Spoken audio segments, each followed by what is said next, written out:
Welcome to Beyond the Qubit.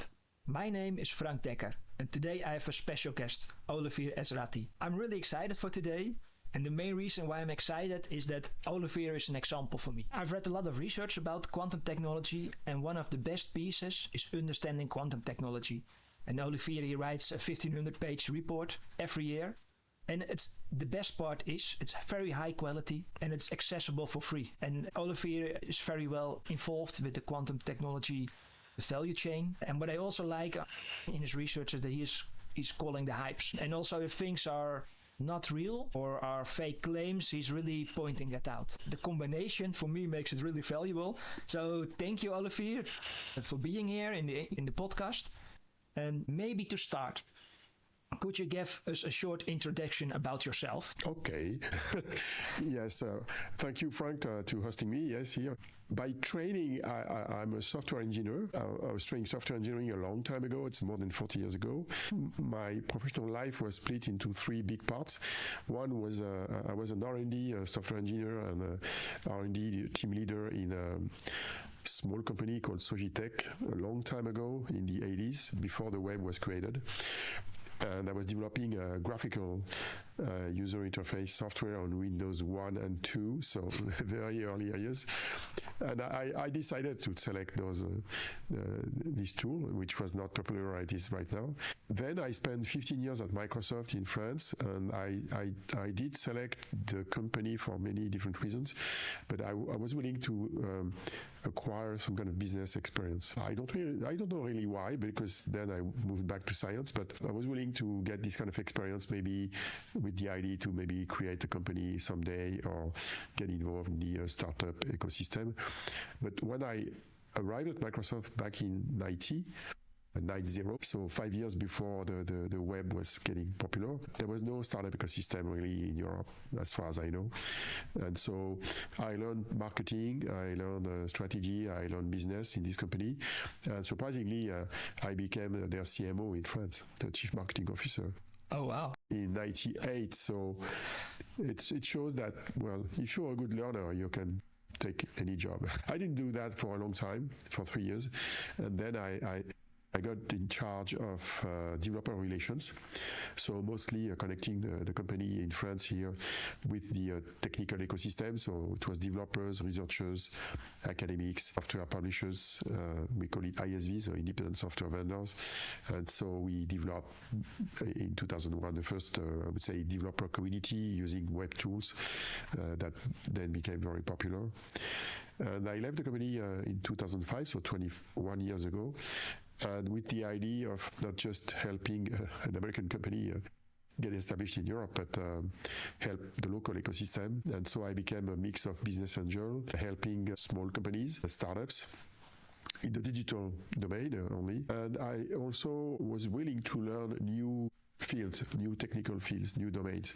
My first endeavor was with the digital television domain. I was dreaming about that. I was dreaming about video technology. So I became a consultant and a techno screener in that field for about 7-8 years. So I worked for television companies, TV companies, telecom companies, equipment manufacturers in this domain. That's when I also started to be interested in semiconductors, because there are many semiconductors in that space. So I was learning a lot. What created your interest, Olivier? Oh, it's a very old story coming from my father. My father was in the cinema domain. He was teaching cinema to young kids back in the 50s and 60s. He thought that teaching cinema production was a good way to educate kids. And so when I was young, I was exposed to the technology of cinema and television. My mother was also in graphical arts in a different domain. So I was exposed to the content and the technology of content to some extent. And it's been a kind of a thread in my life, looking at content and the technology of content. I became a photographer 20 years ago as well. So I look at the technology of photography on one hand. I even developed some software for my own blog to manage photography for photos, but I did the pictures themselves. So oh, wow. Anytime, anywhere, I'm looking at the technology of the content and creating the content. So my book is about the same. And so the story of my book on quantum is my life in quantum is a totally crazy story. So the route is the same. So a new mystery, a new scientific domain where nobody knows about it, a few people understand it. And I was saying, when I'm getting older, I will understand how this works. That was the story. So, but I decided to go into that field in 2016, exactly 10 years ago. Oh, wow. But it took me 2 years to plan for that, because every year I was doing those 3 books that I was updating. And I said, I'm going to have a 4th one on quantum on top of the 3 others. And I was wondering how to do that. And there was it's going to be long because the story is complicated. Yeah, take your time. Yeah. The story is the following. When I was involved in the ecosystem of entrepreneurship, I used to attend a very large event happening in Paris called Le Web. It was organized by a guy named Loïc, I forgot his name, Loïc Lemer. He's based in the Silicon Valley. He's a very famous French guy in the tech ecosystem. And he lived in the Silicon Valley, and he was willing to create a kind of bridge between the Silicon Valley and Europe. And so he created that event in 2006, maybe 2004, 2004-06, and it became a very large event. It was attracting several thousand people in the Paris region from all over the world, mostly startup entrepreneurs. And then in 2012, he created something that I really liked. He invited scientists in that event. Because usually in that event you have people who tout their new business model, the Web 2.0, e-commerce. I mean, I would say boring stuff on the web, on the internet, and mobility, which became popular back in 2010. And so it was boring. And just in 2012, he invited one guy from the JPL from NASA in the US, and that guy explained in probably 1 hour, I think, how they developed the software that was on the Curiosity rover on Mars. Oh, wow. And I say, wow, this is amazing, because it was probably the best talk of the whole event. And I say, I want to do that. I want to be a guy who explains science in those settings, in those digital events. And so I started that exactly in 2014. Not in Paris, in a small city called Nantes, in the west part of France. And I happened to be delivering talks in that event called Web Today, which doesn't exist anymore, by the way. And I started in 2014 with one hour presentation on semiconductor manufacturing, because I had the chance to visit a couple fabs in France. So I discovered that field. I discovered the machinery, the technology, CMOS, or even 3-5 specific components, which are very important in the quantum field, by the way. And so thanks to a couple of friends and a couple of people who knew about my passion for discovering new fields, I visited fabs, and then I did that event. 1 hour. It's probably one of my most popular video, because it's been downloaded or viewed on YouTube more than 100,000 times, which is a lot for a very narrow technical field. And then I did that on DNA sequencing, another field. Oh, wow. And then I did that on astrophysics.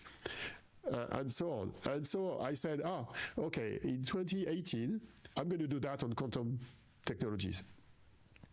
Just one after the other, you see. And so I decided that in 2016. And in 2017, I asked a friend, her name is Fanny Bouton, and she was back then a journalist, a tech journalist. And I knew her because we visited some tech shows like CEATEC in Tokyo or CES in Las Vegas. And I knew her passion for technology, AI, robotics, and stuff like that.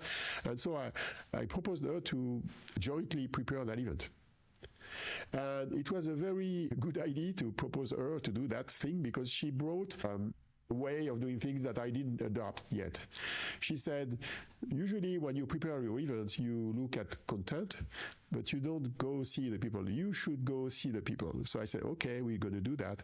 So, and she was like doing interviews. I'm not a journalist, so I don't have the habits of a journalist. So, and she said, we should go. And so I asked a couple of people, and the story is really amazing. So I asked a couple of people, who should I meet in this world? And I had a friend who was inviting me to talk about CES and the Consumer Electronics Show. And I asked the question, and he said, you should go and meet Alain Aspect. And my response was, who is Alain Aspect? I had no idea who he was. Well, and so he made a contact with Alain and me and Fanny. So with Fanny, we met him. It's May 15, 2018. So 8 years ago. And we had a very good discussion on entanglement, because he later, 4 years later, he got the Nobel laureate in physics for his experiment from 1982. Then we met other physicists and other people from CEA mostly, from Eviden. We met Maud Vinet in July. She then became the CEO of Qubit, Silicon Qubit hardware vendor in France. She created the company in November 22. So we met a lot of people. We met Pascal Sonella from Candela and others. It was the beginning of an adventure, because the contrast between the beginning and what it is today is totally crazy. Because if you take me in 2018, I'm just a newbie. I'm learning. I'm just doing a 1 hour kind of conference. It's online, it's on the web, you can watch it, it's in French. And then what I did is I said, maybe I shouldn't stop there. So what I did, it's a bit like you with your podcast. So I wrote a kind of transcript of the 1 hour event. So I started to write a blog post. And then the blog post became long. And so I had to cut in two. So then it went in 2 parts. But the second part became too long. So I cut the second part in 2. And so on. It ended being 18 parts. And then I said, maybe I'm going to squeeze everything in a PDF. So I squeezed the 18 parts in one PDF, which was more than 300 pages in French. And I published the PDF. And people said, oh, it's a good book. It's a very good explanation on what is quantum physics and what is quantum technology and quantum computing. People liked it, even physicists, which was a big surprise for me because I'm not a physicist. I'm just a learner. And what happened is I updated the book every year, like I did in the past with other books. So 2019, 2020, and I met more physicists. I even went to different courses. I went to conferences. I learned on the fly, and I updated the book. And then in 2020, it became big. It was 684 pages, I remember, in September 2020. And it happens that in Europe, probably anywhere in the world, but in Europe, many academics are foreigners. I mean, in France, some of the most famous academics in quantum physics, they may be Iranian, Greek, French, of course, but there are many different nationalities, Italians, for example. And so all the foreign scientists doing research in France said, you should translate your book in English. I said, it's a large book, it's a lot of work. Okay, and so I did it. It was really very hard. So I translated it when moving to the 5th edition, I think it was in 2021. And then it became English. And all the French were pissed off because they say, oh, are you still having the French edition? I say, no, the last one is 2020. You're going to have to switch to English. And so now we have an English version, 8th edition, 5th in English. And that's it. So 1,500 pages a couple of years later. What do you want to achieve for the coming 5 years? Well, there are things I can't tell, which are personal, I would say. Yeah, I want to learn more. I want to share more. I want to explain more stuff. I want to succeed in some specific areas. One is the Quantum Energy Initiative we're going to talk about because I launched this initiative 4 years ago, which is very important. Another one is improving teaching of quantum physics and quantum technologies.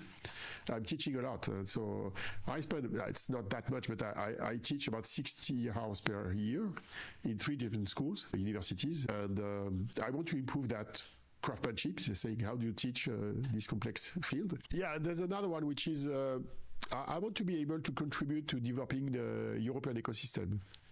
So as part of this, I'm working with the EU Commission. I was in Brussels earlier this week for a meeting on FTQC. So I'm trying to find ways to help, of course, the French ecosystem because I'm based in France, but with a European view. Because I believe that we have good technology, good science, good academics in Europe, but of course we don't have the same capital and it's more complicated to create companies.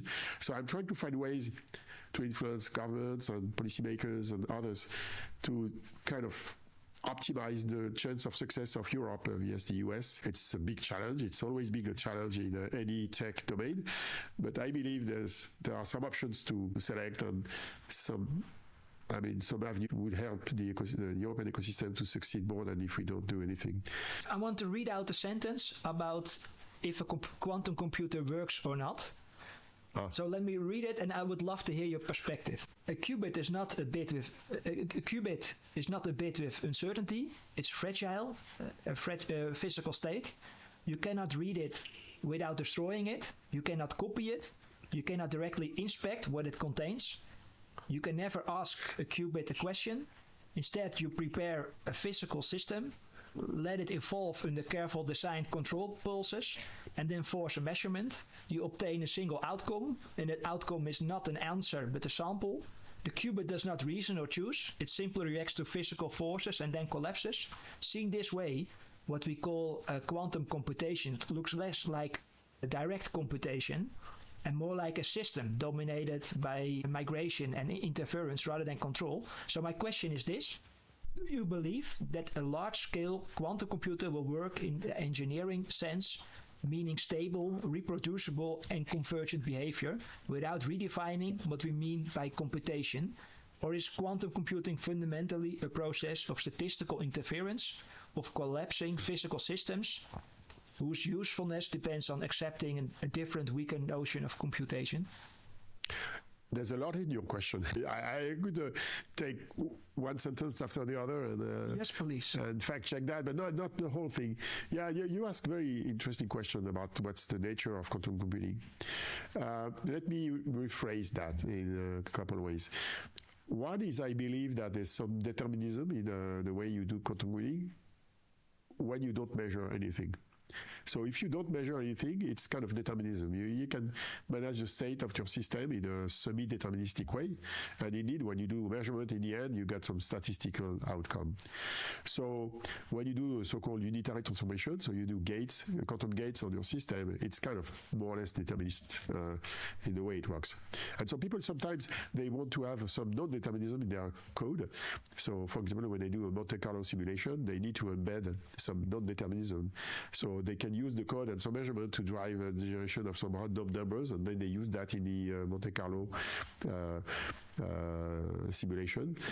But if you run a typical quantum algorithm like a QPE or quantum phase estimate to compute the energy of many body system, to compute the electronic structure of some molecule, the inside of your code is deterministic. That's the outcome in the end, which is not, because when you do measure a qubit, you land into a non-deterministic thing. So controlling the qubit when you don't measure it is one of the most complex things, because there's noise, so there's noise affecting the qubit. Noise is coming from the qubit themselves, like spontaneous emission.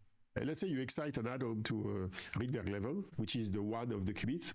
Instead of spontaneously, the atom will get de-excited. So with so-called spontaneous emission. It's the same for a superconducting qubit. When you excite a superconducting qubit to the level 1, it will spontaneously get back on 0. So it's one of the, I would say, source of noise. And then there are external source of noise like electromagnetic waves, heat, gravity, or many other phenomena like crosstalk and stuff like that. So there are many ways to disturb a qubit. So physicists work on avoiding the disturbance on the qubit themselves, from inside or from the outside.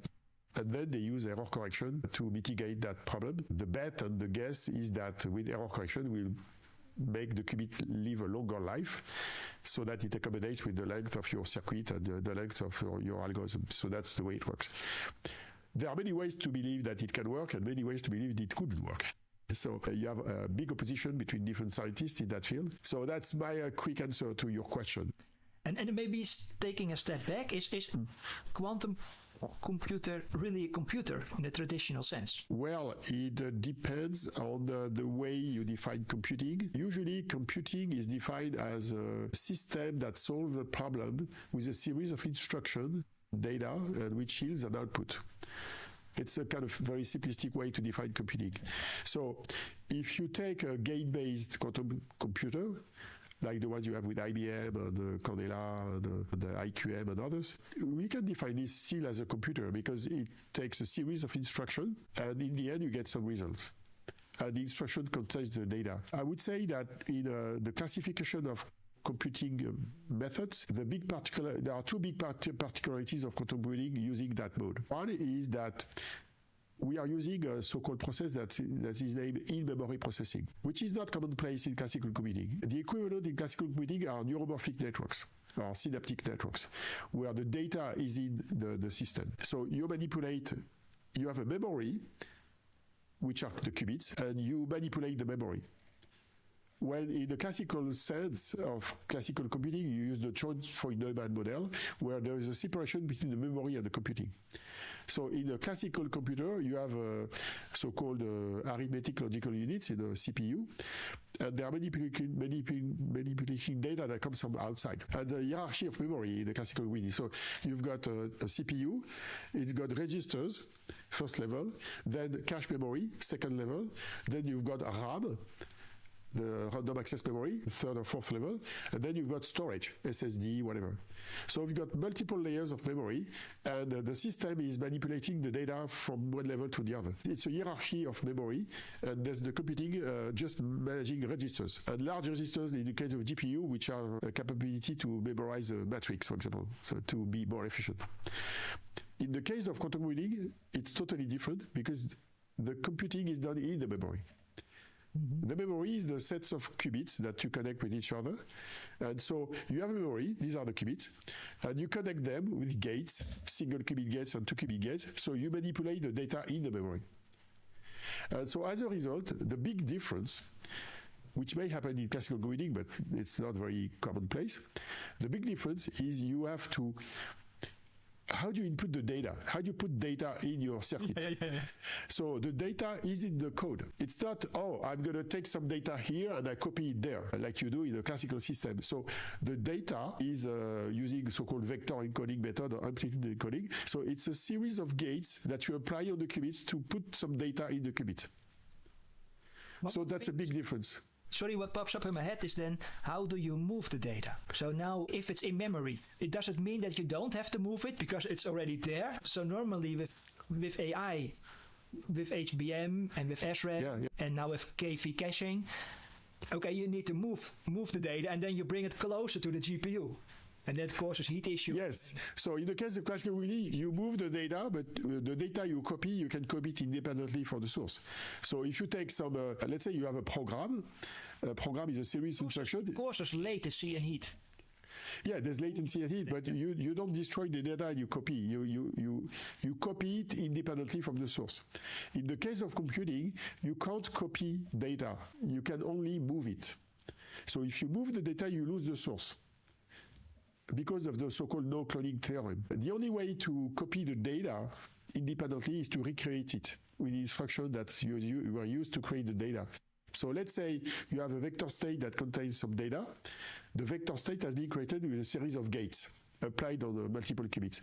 So if you reproduce the series of gates which create the data, you can copy the data, because you recreate the data from the beginning. It's a way to create two independent sets with the same data, the same vector state.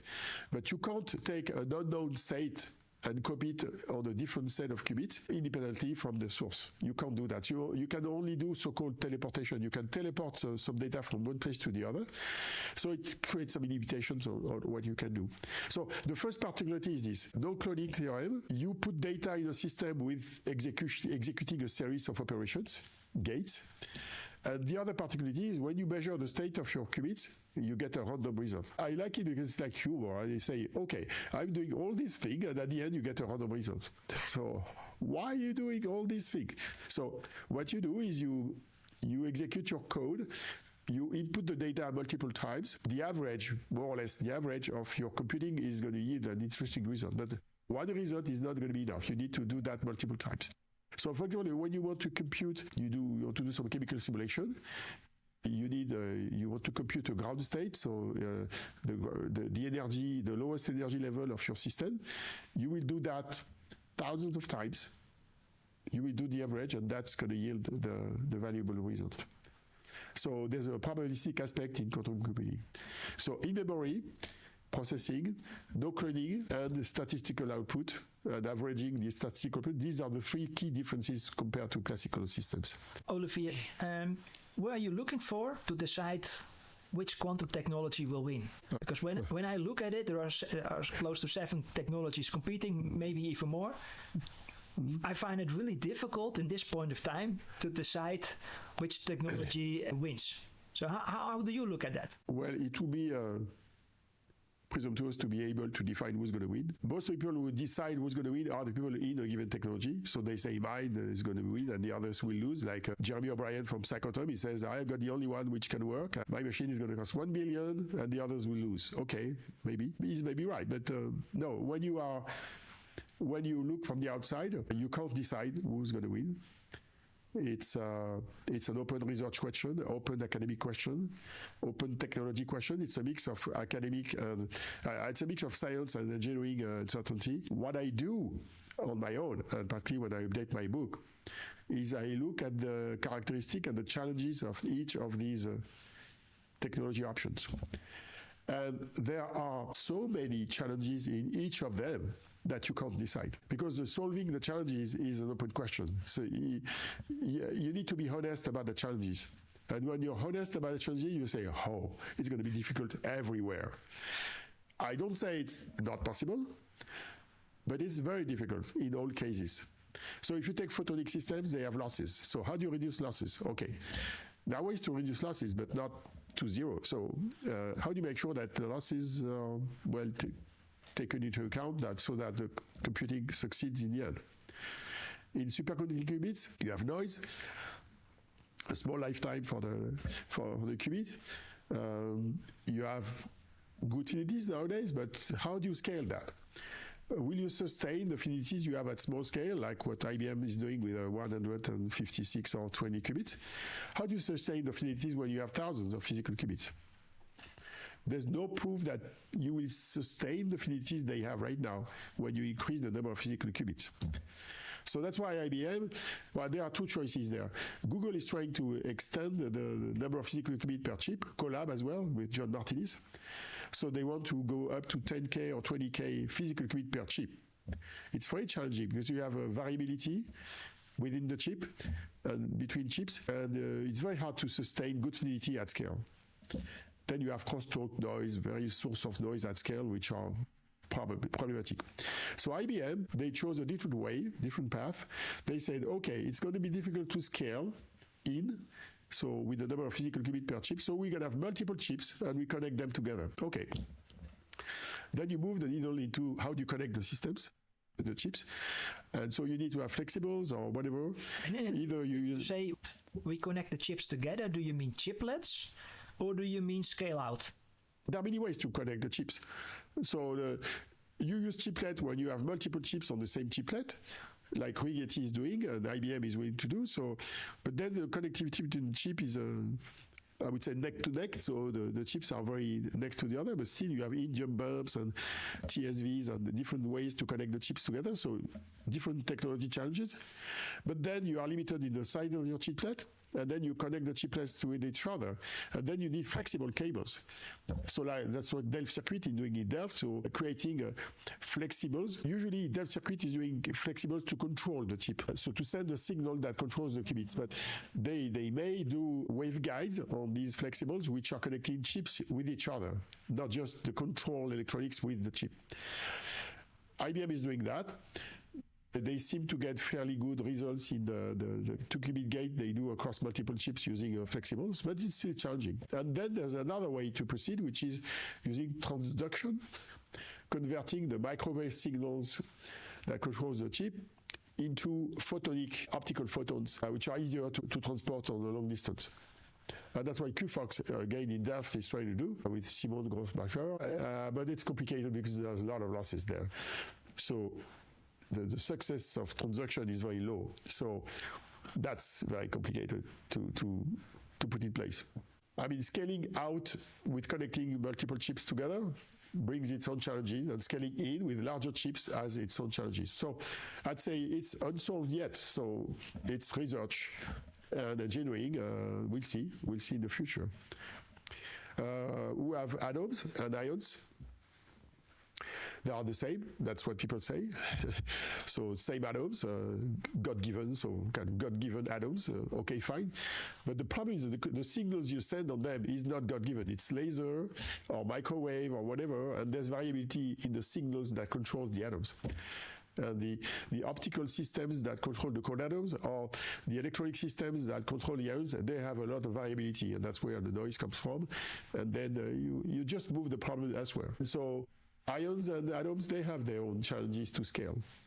And interestingly, by the way, there's something I figure out when comparing the roadmaps and looking at the challenges. If you look at the recent papers published on cold atoms, you see experiments where Caltech controls 6,100 atoms. It's a lot, 6,000. In Germany, there's some experiment at, I forgot where exactly, but MPQ, maybe in Munich, they control 10,000 atoms. There was even an experiment in the US saying, we can control up to 1 million atoms with some optical nanophotonic device. Okay, but when you look at the experiment, they could indeed position the atoms, but it doesn't mean they implemented the gates on these atoms. So there's always a subtlety between positioning the atoms and having local control to control single and 2 qubit gates. So there's a trick that Michal Lukin in Harvard is implementing, and Coursera is having this in their roadmap. They say, okay, it may be complicated to implement 2 qubit gates on a local basis. So what they do is they move pairs of atoms in a single place, and then they illuminate that with a single laser, which creates a Rydberg state for all these pairs of atoms. And it creates a C-dot gate, let's say a CZ or C-dot gate, a 2-qubit gate, on all these pairs of atoms in a given place, but without local control. You just move the atom in some place, you limit them with a single laser and the good optics, and then you move back the atom where they were before. So as a result, you have non-local control to do C-dot gate on multiple pairs of C. It works well. But the problem is you move the atoms in that zone and back in the storage zone, and you lose the atoms along the way because it's not perfect. So, okay, there's always a solution, but there's always a problem with the solution. That's it. So it's a chicken and egg problem. You solve the problem with the solution brings its own problem, and then you have to fix the problem, and it's endless. So that's why it's complicated. And ions is the same. Those bottlenecks, I think. Yeah, that's the fun of science. You look at the problem, you look at the solution, you know the problems coming from the solution, and then it goes on. So let's say take IonQ. So IonQ, they knew they couldn't scale with their 1D arrays of ions with their original technology. And so that's why they acquired a British company called Oxford Ionics in June last year. Okay, so what is OI doing? OI is controlling the gates with microwave pulses coming from a circuit, coupled to some kind of magnetic gradient field that's local or global. It depends on the technology because they have the competitors doing the same. And so they're just moving the problem in elsewhere. They're moving the problem onto how do you manage the gradient field and the microwave field to control the gate. They are very good 2-qubit gates right now. They implemented a 2-qubit gate with 4 nines of fidelity, so 99.99% fidelity. It's very good. But they did that, I think it was in September, with only 2 ions. So the $1 billion question is, it works with 2 ions, but is it going to work with 200 or 2,000? Nobody knows, because we are waiting for the next chip, which is the 256 chip supposedly being released, to be released before the end of this year. I don't say it's going to work or it's not going to work. I say, show me the chip, show me the fidelities you have with 256, and we'll see that. But the laws of physics, the laws of quantum physics say that as you grow the system, the pain grows as well. So we'll see. We'll see the weight of the pain as you grow the number of physical qubits. But I'm sure, any physicist who I happen to know say, if you move from 2 qubit to 256 qubit, you're going to have some pain somewhere. And what's the weight of the pain is the question. So if, for example, as they grow the number of physical qubits, they move from 4 nines to 3 nines, it's going to be good news. Because succeeding in having 3 nines at scale is already good news. But if it's only 2 nines, then it's not good news. That's why all the investors in IonQ on the NASDAQ, they are waiting for these results. But we need to have very good audited scientific results with characterization with the new chip. So there's so many open questions everywhere. I mean, all over the place you have open questions. Electron spin qubits in silicon. I like the technology because potentially it could scale very well. The qubits are smaller, they are fast. You use CMOS fabrication lines to create those qubits. Okay. That's what Kobli, Dirac, Quantum Motion in the UK, Intel, Arke, Semicon in Finland, all these companies are trying to do the same stuff. Groove Quantum in Delft. You can QEI first. Yeah. Could you maybe explain where you're working on and what you want to achieve? Well, the QEI was built 4 years ago with my co-founders based on the belief that we should look at the energy consumption as the technology is being designed, not as an afterthought. More or less like what's happening right now with AI, even though I don't believe AI people are just bad guys. I mean, the growth of AI has been crazy thanks to LLM, so the problem gets bigger. But people in AI, particularly the guys from NVIDIA, they still improve the energy efficiency of their chips over time. Each new generation is more energy efficient thanks to what TSMC is doing in manufacturing and increasing the density, even though density is not increasing that much, but okay. So we thought that it was good to look at the problem earlier. That's the belief, the idea. To do that, you need multiple things. One is you need to raise the awareness of the topic itself. So that was one of the goals of the QI, saying that's an issue. You should look at this now, not later. The second is you need to create a kind of new approach with the topic, which requires a lot of interdisciplinary and transdisciplinary scientific and technology approach. So you need to have multiple people talking with each other. And it takes time. It's not obvious. So usually the large companies, they do that internally, like IBM and others. They are interested in the topic, they do it internally. But what we want to do with the QEI is to do it outside the company. So between academic teams, having error correction people, software people, talk to physics people, talk to the engineering, enabling tech, many of them being in the Netherlands. I mean, with Dev Circuit, Qblocks, Orange QS, QFox, many companies play a key role here in the Netherlands where you are. The third one is how do you measure, how do you evaluate those things? That's why out of the QEI, we created a standardization group at the IEEE, based in the US. And we have a working group for the QEI looking at how do you evaluate the energy consumption of quantum computing. So you see threefold. Raising the awareness of the topic. Second is making people work together. And the third is standardizing things. There are 3 costly things that I want to evaluate as part of the QEI. The 3 costly classical tasks are creating the circuit itself, which may be complicated for chemical simulation, compiling the circuit with billions, if not trillions of gates. It's going to be very expensive. We don't know yet the cost of that. It may be affordable, but we don't know yet. And then managing error correction at scale. And error correction is going to be costly as well. You need DGX from NVIDIA in racks just to do that. I mean, even if we succeed in developing FTQC quantum computers, we need a lot of classical resources to drive them. So it's going to have an incurred cost. The cost is classical. The cost is classical cryogenics, classical electronics, and classical computing to drive those systems. So it's going to be costly. So we're going to make sure that it scales, it works, it brings value. We're going to have to invent new algorithms, particularly in optimization and machine learning. Otherwise, it's going to be only chemical simulations and material simulations. There's a lot of interdependency between all these things to size the market. So energy, I'm focusing on energy as part of the QI. It's not the only element. I mean, it's one of the elements to drive a sizable market on top of finding good algorithms in multiple dimensions. So it's on top of building the software stack, the middleware. There are many elements that we need to build the value chain in computing. And energy is just one of them. Of course, it's not the only one. Okay. Olivier? The last one I would say on energy is I've been working on that for nearly 7 years now, looking at this topic with Alexia Ofeb, Robert Whitney, the co-founders of QI. What I found out is looking at the energy and the power consumption is a way to adopt a system-level approach when building those systems. So it forces engineers and physicists to adopt a kind of what we call a holistic view of the system, looking at the interdependency between all the components at the quantum physics level, quantum thermodynamic level, at the qubit control level, at the cryogenics level, at the software level, the middleware level, the error correction level. Everything is connected.